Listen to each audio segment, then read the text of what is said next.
श्रावण मास सोमवार शुभुछि शिव नाम काउड़िया भकते चाल जीवा तांको धाम।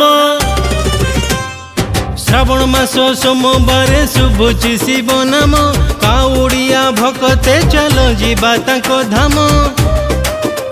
कांधरे बाहुंगी हृदये जपिबा शिव शंकर।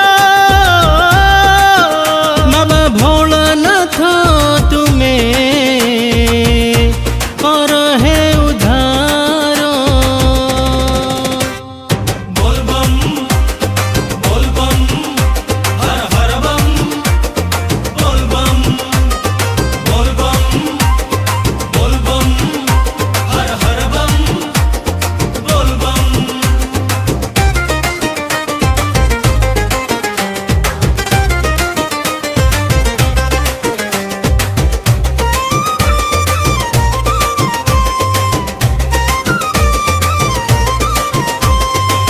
गंगा जल धरी चलीछु आमे बाटरे ओम नमः शिवाय ध्वनि शुभे चारिआडे।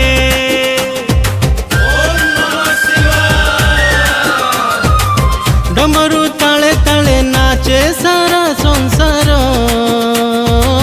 भक्त डाक शुणी दियो आशीष पार। कांधरे बाहुंगी हृदये जपिबा शिव शंकर। हर हर सदा शिव कर हे उद्धार। बोल बम हर हर बम। बोल बम हर हर बम। बोल बम।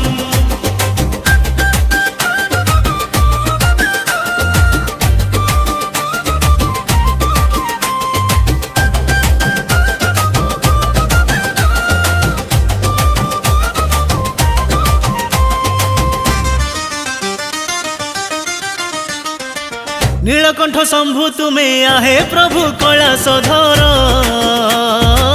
कोपे बर तोपे बर तुमे प्रभु डम्बरुधर।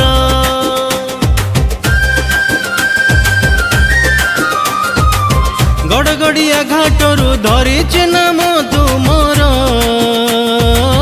नम नम महादेव आहे प्रभु ग्रामेश्वर।